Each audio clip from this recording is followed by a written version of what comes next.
Hello मित्रांनो, मी सगळ्यांचं स्वागत करत आहे आपल्या मुकेश सर यूट्यूब चॅनलवर. मित्रांनो, हा मुद्दामून मराठीतून तुम्हाला शिकवलं जात आहे कारण की खूप मुलांना मराठीत आपल्या भाषेत शिकण्यासाठी खूप वेगळी मजा वाटायला लागेल.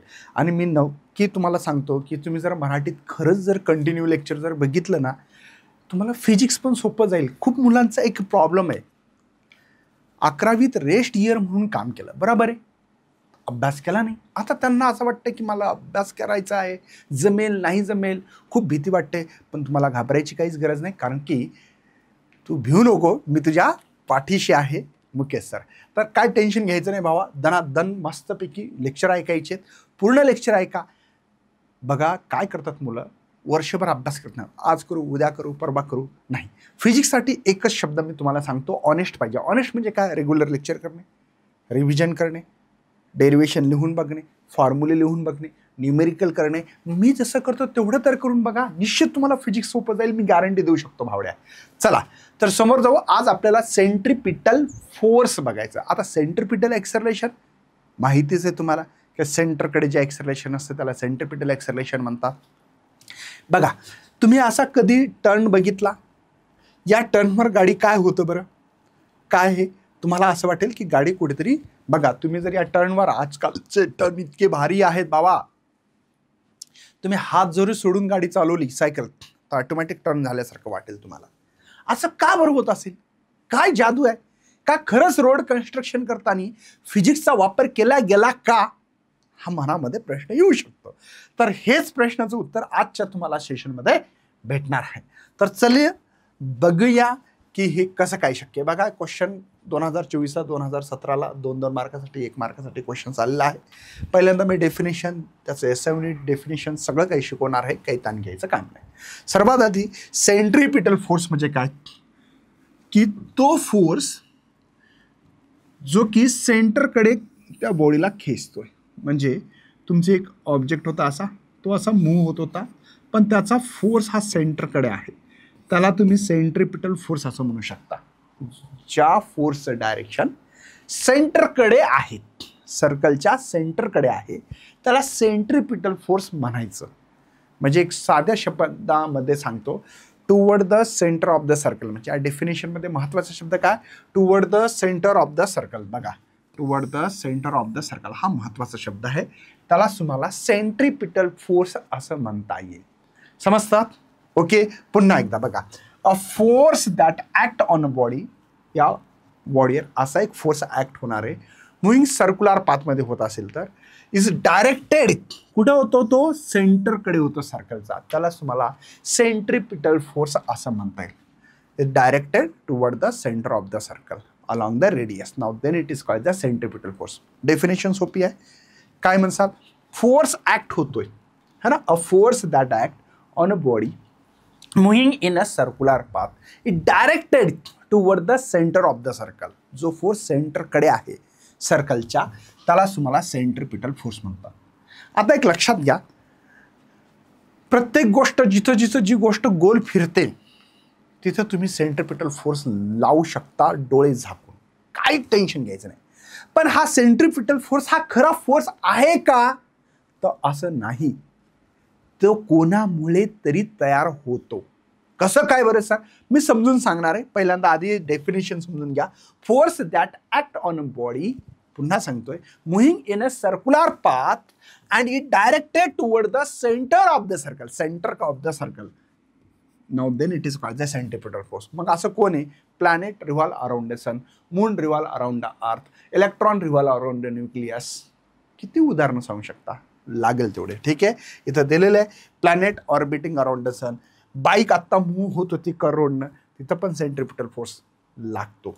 आता आपल्याला सांगायचं होतं की सर, हा सेंट्रिपिटल जो फोर्स आहे हा रिअल फोर्स नाही आहे. मग आम्ही तर रिअल फोर्स म्हणतो. हा कोणामुळे तरी, असं सांगायचं, कोणामुळे तरी तो लागू होतं. जसं की मी एक दोरी घेतली, ठीक आहे, इथं एक दगड घेतला भाऊ, दगड्या, त्याचा मास M आहे. ही दोरी आता मी गोल गोल फिरतोय अशी अशी, माहिती नाही, हे लक्षात येतं, ही सर्कल हॉरिझॉन्टल सर्कल अशी. आता मला सांगा, ही अशी या ठिकाणी ही दोरी आहे, जे स्ट्रिंग आहे, हे मास आहे, आणि इथं मी फिरवतोय असं. तुम्हाला माहिती असतं की या दोरीवर एक टेन्शन नावाचा फोर्स येते, मासच्या अवे, जे मास असते त्याच्या अवे. मग हे जे काही टेन्शन आहे ना, या टेन्शनमुळे गोल फिरायली. आणि मी काय म्हटलं, कोणतीही गोष्ट जर गोल फिरत असेल त्याला सेंट्रिपिटल फोर्स असं म्हणायचं. आपलं ठरलंय बाबा, सेंट्रिपिटल फोर्स, गोल फिरणाऱ्या वस्तूला सेंट्रिपिटल फोर्स म्हणायचं. कोण प्रोव्हाइड केलं? टेन्शनने केलंय का नाही? आता बघा दुसरं एक ॲटम आहे. ॲटमच्या सेंटरला काय न्यूक्लियस आहे, इथे इलेक्ट्रॉन आहे. हा electron revolve around the nucleus करतोय, असा करतो की नाही? रिव्हॉल्व अराउंड द न्यूक्लियस, गोल गोल गोल गोल फिरतोय. मला सांगा यांच्यात कोणता फोर्स आहे? इलेक्ट्रोस्टॅटिक्स नावाचा एक फोर्स आहे, इलेक्ट्रोस्टॅटिक फोर्स आहे. आणि या इलेक्ट्रोस्टॅटिक फोर्समुळे हा जो काही मास आहे ते गोल गोल गोल गोल गोल गोल फिरत आहे. म्हणजे मला काय म्हणायचं, कदाचित तुमच्या लक्षात आलं असेल की या ठिकाणी, ठीक आहे, ही जी काही बॉडी आहे ही सर्कलमध्ये मूव्ह होते. कशामुळे बरं? इलेक्ट्रोस्टॅटिक फोर्समुळे. आणि कोणतीही गोष्ट सर्कलमध्ये फिरलं तर काय लावणार आहे तुम्ही? Centripetal force. पण कारण कोण आहे? इलेक्ट्रोस्टॅटिक फोर्स आहे. कारण कोण आहे? इलेक्ट्रोस्टॅटिक फोर्स आहे, लक्षात घ्या. ओके, म्हणजे गोल फिरणारी ज्या वेळेस कोणतीही बॉडी दिसली की डोळे झाकून तुम्ही सेंट्रिपिटल फोर्स म्हणू शकता, पण त्याचा कॉज कोणीतरी आहे, त्याचं मेन कारण कोणीतरी आहे, याला कोणीतरी कारण आहे. जसे की अर्थ आहे आणि या अर्थला मून रिव्हॉल्व करतोय सर्क्युलर मोशनमध्ये. तुम्ही म्हणले सेंट्रिपिटल फोर्स आहे सर, कारण की सर्क्युलर मोशनमध्ये कोणाच्या अराउंडमध्ये फिरते. तुम्ही सांगितलं की सेंट्रिपिटल फोर्स, पण इथं कोणता फोर्स आहे? जीएफ नावाचा फोर्स आहे. हा, आता तर खूपच छान वाटतं सर. जीएफ, ते जीएफ नाही, जीएफ म्हणजे ग्रॅव्हिटेशन फोर्स. हा, मला माहिती आहे, कॉमेंटमध्ये टाका तुम्हाला जीएफ काय वाटलं ते. ठीक आहे, लक्षात येतं का? म्हणजे जीएफ हा जो काही फोर्स आहे, या फोर्समध्ये हा मून रिव्हॉल्व अराउंड किस है ना, अर्थ करतोय. कित्येक एक्झाम्पल देता येतील तुम्हाला, खूप एक्झाम्पल देता येतील. म्हणजे मला सांगायचं असं आहे की सेंट्रिपिटल फोर्स हा कोणामुळे तरी तयार होतो, त्याला सेंट्रिपिटल फोर्स म्हणू शकता, सर्क्युलर मोशनमध्ये मूव्ह होत असेल तर. आता आपल्याला याचं काही डेरिव्हेशन थोडासा पाठ बघायचं.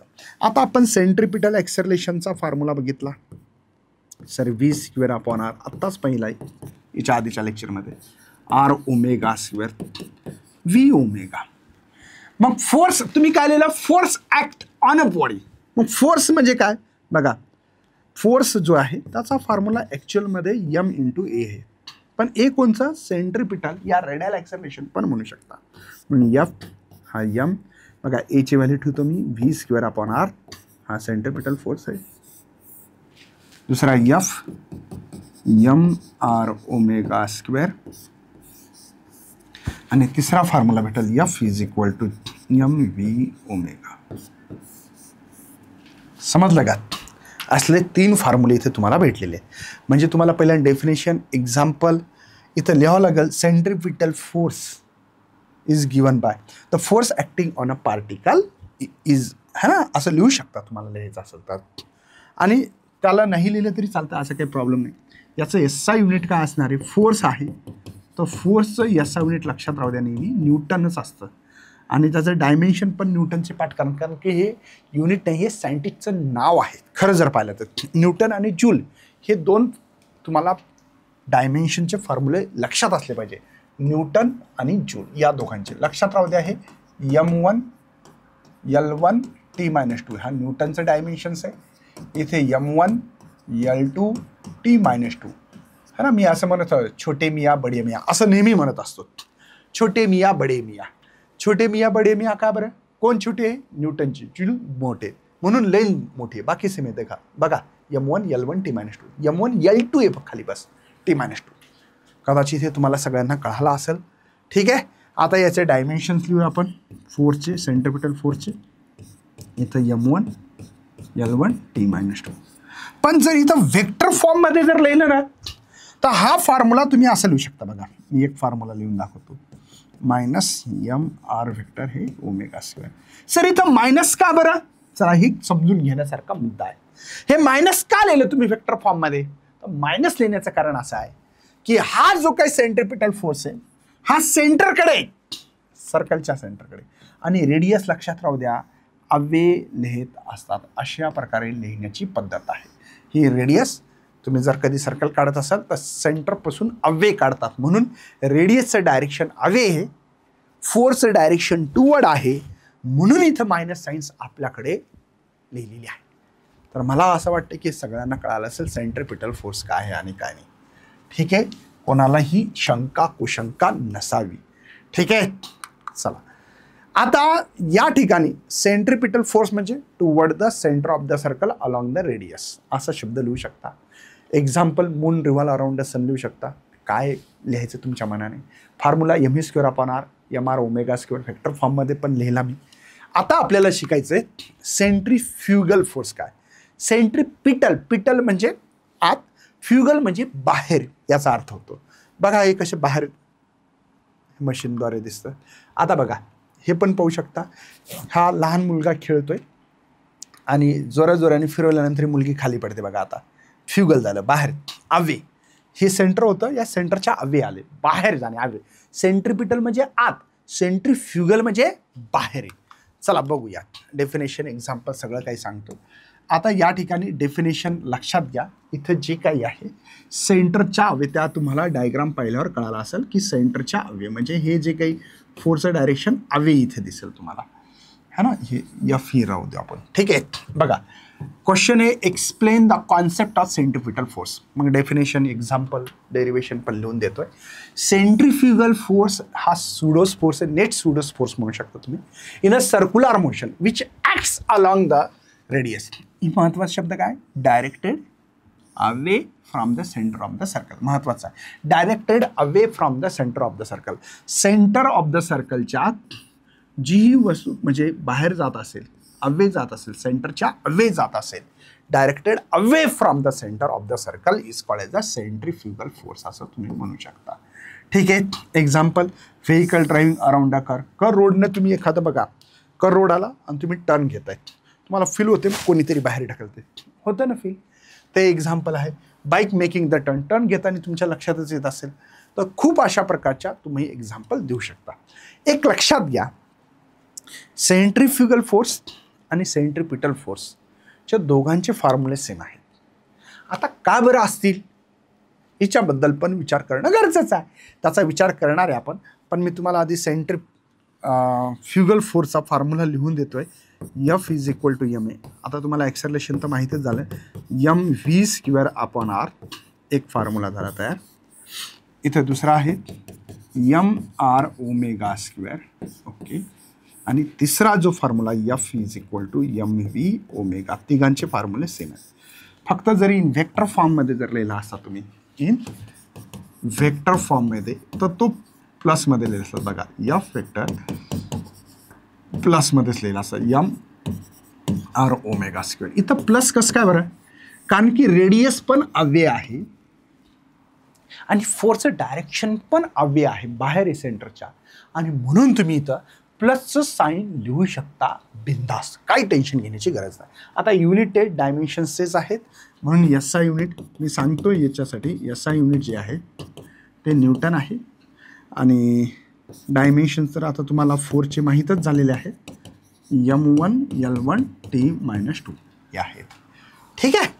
आता काही जणांच्या मनात असू शकतो हा विषय की सर या दोघांचे फॉर्म्युले सेम काय.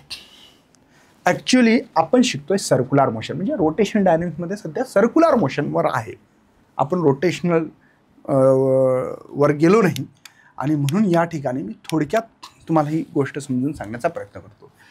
आता कोणताही पार्टिकल आपल्याकडे गोल फिरतोय, ठीक आहे, गोल फिरतोय.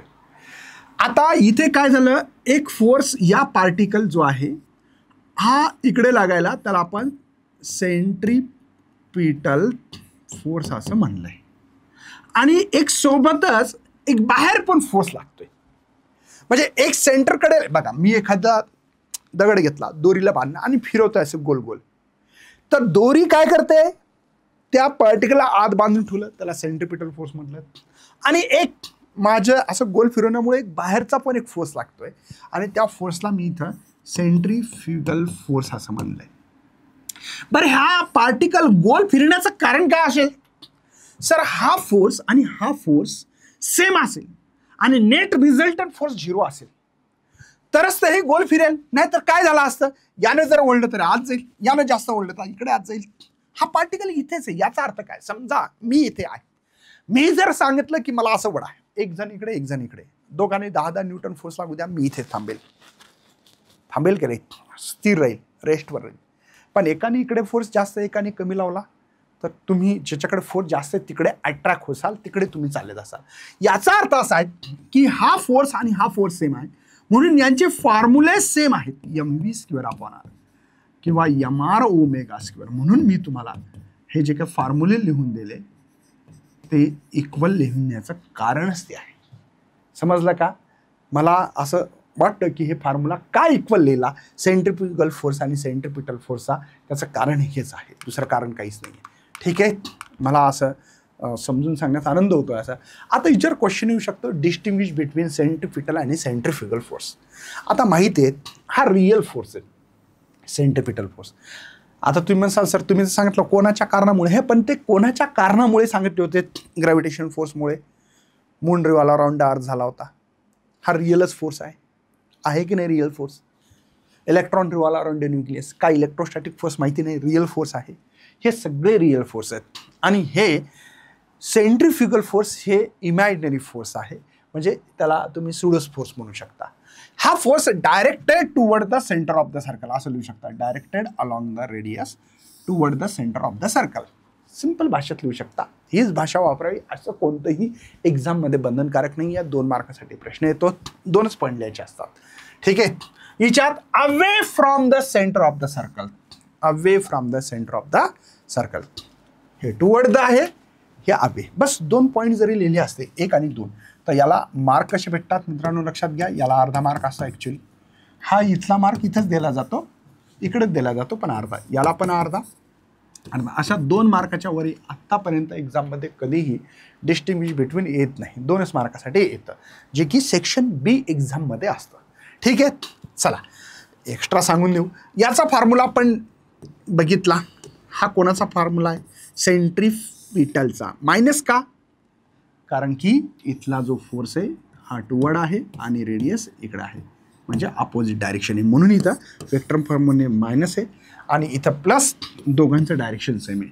मतलब मला सांगायचं याचं फोर्स पण हवे आहे आणि रेडियस पण हवे आहे, हे लक्षात ठेवण्यासारखं आहे. ठीक आहे, ओके. इथे it is a regarded in inertial frame of reference, हे इनर्शियल फ्रेम ऑफ रेफरन्स आहे आणि सेंट्रिफ्युगल हे non inertial frame of reference आहे. सर काय भानगडे इनर्शियल फ्रेम ऑफ रेफरन्स. ठीक आहे, आता बघा इनर्शियल फ्रेम ऑफ रेफरन्स काय असतं, ज्याचं ॲक्सेलरेशन 0 आहे, ज्याचं ॲक्सेलरेशन 0 असते त्याला म्हणतात काय, इनर्शियल फ्रेम ऑफ रेफरन्स. न्यूटनच्या नियमाचं पालन करतो हा, आणि हा नॉन इनर्शियल न्यूटनच्या नियमाचं पालन नाही करत, ॲक्सेलरेशन असते a is equal to not equal to 0, म्हणजेच काहीतरी ॲक्सेलरेशन होते, न्यूटनच्या नियमाचं पालन करत नाही. ठीक आहे, थोडंसं आणखीन डिटेल पाहायचं असेल तर थोडंसं बघू शकता यूट्यूबला, कारण की इनर्शियल फ्रेम ऑफ रेफरन्स म्हणजे न्यूटनच्या नियमाचं पालन करते, ॲक्सेलरेशन 0 असतं, इथे ॲक्सेलरेशन नॉट इक्वल टू 0 असते. मी आणखीन कोनिकल पेंडुलममध्ये जबरदस्त पुन्हा आणखीन समजून सांगण्याचा प्रयत्न करणार आहे. ठीक आहे, चला काही न्यूमेरिकल्स आहेत, हे न्यूमेरिकल्स आपल्याला यायला पाहिजे प्रत्येकाला आणि कळायला पाहिजे. म्हणजे इथं नेट फोर्स या बॉडीवर जे दाखवला मी आत्ता हा 0 आहे मित्रांनो, लक्षात घ्या. हे नेट फोर्स जे असते निच्यावर या बॉडीवर 0 असतो, म्हणजे सेंट्रिपिटल फोर्स सेंट्रिफ्युगल फोर्स जर तुम्ही मर्ज केलं तर तुम्हाला रिअल तुम्हाला कळेल की फोर्स इथं तुमच्याकडे जो काय असेल तो 0 भेटणार आहे. चला समोर जाऊ आपण. आता काही न्यूमेरिकल्स आहेत आपल्याकडे, क्वेश्चन नीट समजून घ्या. Coin place revolve the disc. बघा एक कॉइन प्लेस रिव्हॉल्व एका डिस्क, जे रिव्हॉल्व डिस्क होते त्याच्यावर कॉइन तुम्ही ठेवलेला आहे with the centre of distance. पहिलं डिस्टन्स आहे, इथं गिव्हन डेटा बघा, बोर्डाचा असला तर गिव्हन डेटा असा शब्द लिहायचा, तुम्हाला लक्षात राहू द्या, फार महत्त्वाचं आहे बाबा. तर हा जो काही R1 6 सेंटीमीटर आहे. Okay, from the axis of rotation, म्हणजे जी काही डिस्क होती ना ती अशी, भाई माहीत आहे ना तुम्हाला, हां भाई कृष्ण कसे फिरवतात माहीत आहे ना, त्या डिस्कवर आपण एक कॉइन ठेवलेला आहे आणि तो किती अंतरावर, थोडंसं देऊ का तुम्हाला सांगून मी, ही डिस्क आहे आपल्याकडे अशी, ही ॲक्सिस आहे आणि इथं 6 सेंटीमीटर आहे असं कन्सिडर करू आपण. ठीक आहे, 6 सेंटीमीटर इथे हे कॉइन ठेवले आणि त्या ॲक्सिसच्या भोवती ते फिरत आहे. ठीक आहे, axis of rotation just slip झाली, म्हणजे इथून स्लिप झाली आणि ती गेली कुठं माहिती आहे का? तेव्हा रोटेशन किती होते म्हणजे फ्रिक्वेन्सी किती होती N1, ती आहे 45 RPM. याचा अर्थ माहिती आहे ना, म्हणजे ही इथं होती अशी एक म्हणजे डिस्क घेतली, कॉइन ठेवला आणि ती फिरते अशी गरगर गरगर कर आणि ती एका मिनिटाला 45 रोटेशन करते अशी गोल गोल गोल गोल. ती डिस्क फिरते सोबत कॉइन फिरेल ऑब्विसली. पण नंतर काय झालं, जस्ट स्लीप ऑफ झाली when the speed of revolution disc. त्यावेळेस त्याचा RPM रोटेशन जे होते एका मिनिटामध्ये दिलेले आहेत 45 RPM दिले. What should be the maximum angular speed of disc. तर त्यावेळेस मॅक्झिमम अँग्युलर स्पीड किती, so that when the coin is at distance. त्यावेळेस ते स्लिप होऊन 12वर गेला. म्हणजे हीच कॉईल आहे समजा आता. ठीक आहे, ही इथं होता ना, आता इथं गेला समजा 12वर गेला. आता अंदाजा लावा थोडासा. ठीक आहे, तर याचा आपल्याला एका मिनिटामध्ये किती रोटेशन्स करेल, जर हा कॉईल इथं गेल्यानंतर किती रोटेशन्स करेल हा प्रश्न आहे ना. So that the coin is at distance 12 centimetre axis of rotation, it does not slip. पण तो स्लिप होणार नाही असं सांगा. म्हणजे रेडियस आता R2 जे सेकंड कंडिशन ही दिलेली आहे 12 सेंटीमीटर. तर त्यावेळेस नंबर्स ऑफ रोटेशन सांगायचे. हा प्रश्न आपल्याकडे. मला वाटतं गिवन डेटा सगळं समजला असेल. आता इथं मॅक्झिमम स्पीड जी काय आहे आपल्याला सेंट्रिपिटल जो काही फोर्स असेल रोटेशन होतंय म्हणजे मॅक्झिमम आपल्याला सांगावं लागेल. मास सेम आहे, मासमध्ये काही बदल नाही आहे, फक्त याच्यातच बदल आहे. तर इथं आपण लिहू शकतो mR1 ω1 स्क्वेअर mR2 ω2 स्क्वेअर. हे लक्षात आलं असेल कदाचित. तर गेट बी कॅन्सल आहे. मला वाटतं इथे आपण एक काम करू आता, ω2 स्क्वेअर डिवाइड बाय ω1 स्क्वेअर. हा R1 येईल इकडे, इथे R2 येईल. हे लक्षात येतं कशासाठी बरं? ओमेगामध्ये फ्रिक्वेन्सी लपलेली आहे, सगळ्यांना माहिती आहे. हा ओमेगा म्हणजे 2πN आहे. तुम्हाला वाटेल की सर हे ओमेगा का करतात? हे सेंट्रिपिटल फोर्स आहे. पहिला जेवढा आहे तेवढाच मॅक्झिमम फोर्स आहे, ते दिलेलं आपल्याला सांगितलेलं आहे ना. फक्त आपल्याला इथं काढायचं काय, तर 2πN काढायचं आहे ना. तर मी एक काम करतो आता, इथं ω2 अपॉन ω1 यांचा स्क्वेअर गेला तर हे रूटमध्ये R1 अपॉन R2 येईल. बरोबर आहे. यांचा स्क्वेअर गेला तो रूटमध्ये येतील. मग ही ω2 अपॉन ω1 नाही सर, याला आता ठेवून द्या ना तुम्ही. काय 2πN.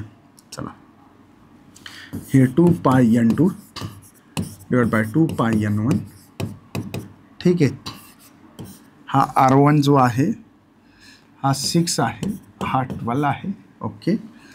आता इथे तुम्हाला 2 कॅन्सल, पाय कॅन्सल, हा 1/2 येईल. तर म्हणजे N2 is equal to N1. याचं डिव्हिजन करतो 1/2. तर N2 सोपा क्वेश्चन आहे. N1 जे 45 बघा इथं दिलेलं RPM √2 असंही लिहिलं चालेल.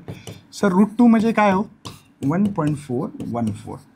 तर ह्या ॲप्रॉक्सिमेटली 31.8 RPM म्हणजे 32 रोटेशन्स करेल. हा सर तुम्हाला कसं कळालं हो है ना की 31 येईल? आता इतकं साधं आहे. मी याला काय केलं माहिती आहे का, अंदाजा 45 मानलं, याला 1.5 म्हणजे 15 जर मानलं तर 0 येईल है ना. तर 15 त्रिक 45 है ना, हा 0 ॲप्रॉक्सिमेटली. तर त्या पद्धतीने उत्तर काढलेलं आहे. पण तुम्हाला करेक्ट आन्सरच काढायचं, समजलं. 31.8 RPM रिव्हॉल्युशन्स पर मिनिट होईल जेव्हा तो स्लिप होऊन 12 सेंटीमीटरवर गेला. तर इथं स्लिप न झाला पाहिजे, पण इथं स्लिप न झाला पाहिजे, तो बाहेर न गेला पाहिजे. तेव्हा किती रोटेशन्स होतील किंवा फ्रिक्वेन्सी होईल त्याची 32 ॲप्रॉक्सिमेटली 32. आता 31.8 आहे म्हणून मी म्हटलेलं आहे. चला काही MCQ सॉल्व्ह करू. आता इथं गिव्हन डेटा शब्द लिहायची गरज नसते. MSTCT 2020 हा प्रश्न आलेला आहे. 2 कार आहेत. पहिल्या कारचं मास M1 आहे, दुसऱ्याचं M2 आहे. Moving with circle radius R1 आणि R2 आहे रिस्पेक्टिव्हली. म्हणजे 2 कार आहेत आणि त्यांचा ते सर्कलमध्ये फिरतात. पहिल्याचा रेडियस R1 आहे, दुसऱ्याचा R2 आहे. Their speed are such that they are make complete the circle in same time. त्यांचं सर्कल कंप्लीट करण्याचा टाइम सेम आहे. पण रेशो ऑफ सेंट्रिपिटल फोर्स काय असेल ते सांगायचं आहे. हे तर लक्षात आलं असेल ना तुम्हाला. हे बघा, एक असं घेतो मी हे सर्कल, ठीक आहे. याचा पहिल्याचा जो रेडियस आहे तो R1 आहे, याचा रेडियस घ्यावा लागेल. इथे तुमची ही जी काही कार आहे, कार चालत असेल तर ही कार अशी चालली, ठीक आहे, त्याचा रेडियस. दुसरा कंडिशन्स आहे आपल्याकडे, दुसरा जो इथून घ्यायला पाहिजे, रेडियस R2 आहे.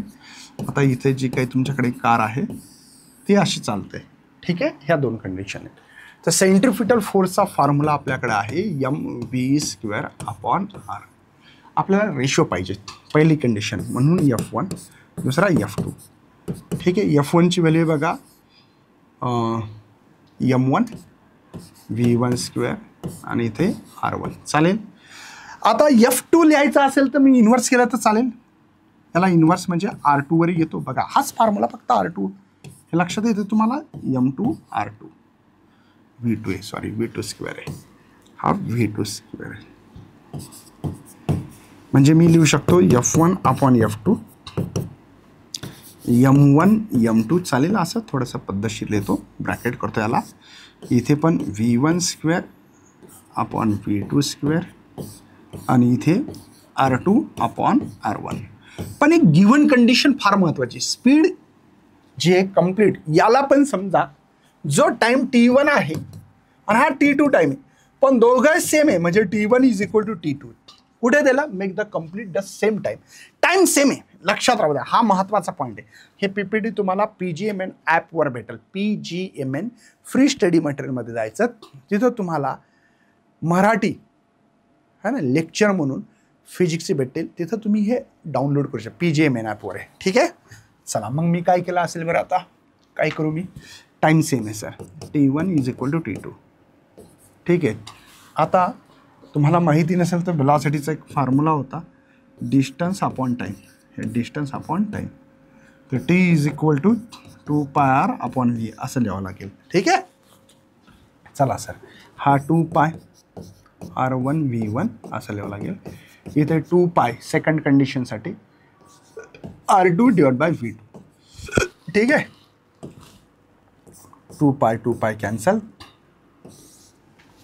इथे मी लिहू शकतो सर R2/R1 ची व्हॅल्यू टाकायची बघा. तर हा v2 इकडे येईल बघा, नीट लक्ष द्या. v2/v1 हे लक्षात आलं बेटा, या टाईमच्या याच्यातून काढलेला फॉर्म्युला आहे. हे बघा, v2/v1 ह्या R2/R1 पुटअप करायची होती व्हॅल्यू, मला तिच्यासाठी करतोय, बाकी काही नाही. चाललं, टाकून देऊ आता आपण याच्यात व्हॅल्यू, ठीक आहे. या इक्वेशनमध्ये बघा, F1/F2 नीट लक्ष द्या, m1/m2 ब्रॅकेट, इथे v1²/v2², ठीक आहे. इथे R2/R1 ची व्हॅल्यू बघा, R2/R1 ची व्हॅल्यू तुम्ही ठेवू शकता v2/v1, राईट आहे. मला असं वाटतं की या ठिकाणी हा एक इथला एक v कॅन्सल, v2 कॅन्सल बघा, नीट लक्ष द्या. राहिलं माझ्याकडे F1/F2, हा m1/m2. इथे फक्त आणि फक्त राहिला, इथे v1 राहील, इथे v2 राहील. काही टेन्शन नसावं. नाही, स्क्वेअर तर गेला सर, स्क्वेअरच तर गेला, करेक्ट आहे. पण असा रेशो नाही सर, m1 v1 नाही, m1 m2 आहे, R1 R2 आहे, 1 1 आहे, किंवा m1 R1 m2 R2. पण v1 v2 ची पण काही व्हॅल्यू आहे का, हे याला इन्व्हर्स करा बरं, याला इन्व्हर्स करा बघा. म्हणजे मला असं सांगायचं आहे की इथे F1/F2 नीट लक्ष द्या. आता हा m1/m2 नीट लक्ष द्या, m1/m2 as it is, v1/v2 inverse करा, तो R1/R2 भेटेल, R1/R2. समजतं ना, हे इन्व्हर्स आहे इथे, है ना, v1/v2 आहे, इथं v2/v1 आहे, इन्व्हर्स केलं. पण असा रेशो मला डीमध्ये दिसला होता म्हणून करते मी. म्हणजेच F1:F2 = m1R1:m2R2. बघा दिसतं का नाही. म्हणून डी ऑप्शन तुमच्यासोबत जे काय आहे हे करेक्ट आहे. खूप आरामशीर समजून सांगण्याचा प्रयत्न केलेला आहे. चला आणखी नेक्स्ट क्वेश्चन आहे बघा. अ पार्टिकल मास m आहे तुमच्याकडे आणि तो युनिफॉर्म सर्क्युलर मोशनमध्ये मूव्ह करतोय. सर्क्युलर रेडियस आर आहे. रिलेशन बिटवीन दाखवायचे.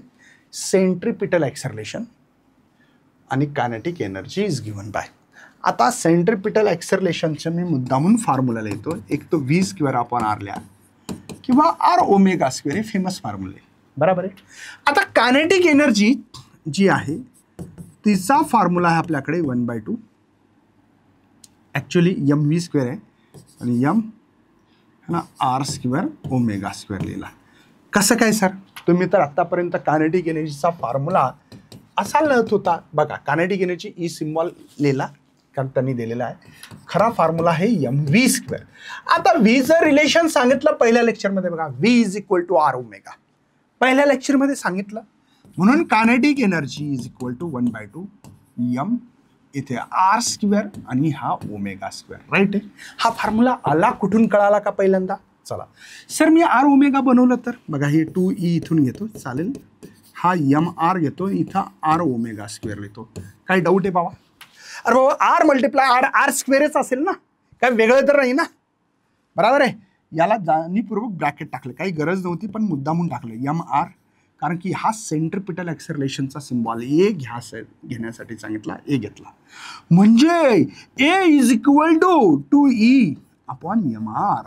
म्हणजे सर, म्हणजे कुत्र्याचे पंजे भावा, 2e divided by M R असं काही दिसतंच असल तर उचल बरं त्या आन्सरला भाऊ. मला वाटते बघा, a is equal to 2e upon m r. इथे तुम्हाला सी ऑप्शन जे आहेत ते करेक्ट दिसते, ठीक आहे ना. म्हणजे एकदम सोप्या भाषेत सांगण्याचा प्रयत्न केलेला आहे. हा जर व्हिडिओ आवडला असेल तर भावड्या प्रत्येकाच्या घरादारात तुमचा व्हिडिओ पोहोचला पाहिजे. ताईबाई अक्का विचार करा पक्का. या व्हिडिओला लाईक बिन मारा, कॉमेंट टाका तुम्हाला कसं वाटतं कसं नाही, आणखीन जबरदस्त कसं घेता येईल याच्याबद्दल पण विचार होईल. कारण की ह्या व्हिडिओ तुमच्या माहितीसाठी महाराष्ट्रात पूर्ण पॉईंट टू पॉईंट आत्तापर्यंत व्हिडिओ आले नाही, पण हे व्हिडिओ खूपच खतरनाक होणार आहेत. पण तुमचा सपोर्ट, तुमचं प्रेम असेल तर भेटू. चॅनलला फॉलो करा, नक्की शेअर करा आपल्या मैत्रिणीसोबत. हां सर, मैत्रिणीला तर पहिल्यांदा करणार आहे सर, नाही बाबा, भावाला पण करायचा. चला, बाय बाय बाय बाय. भेटूया अशाच जबरदस्त लेक्चरसोबत. तोपर्यंत बाय बाय बाय बाय.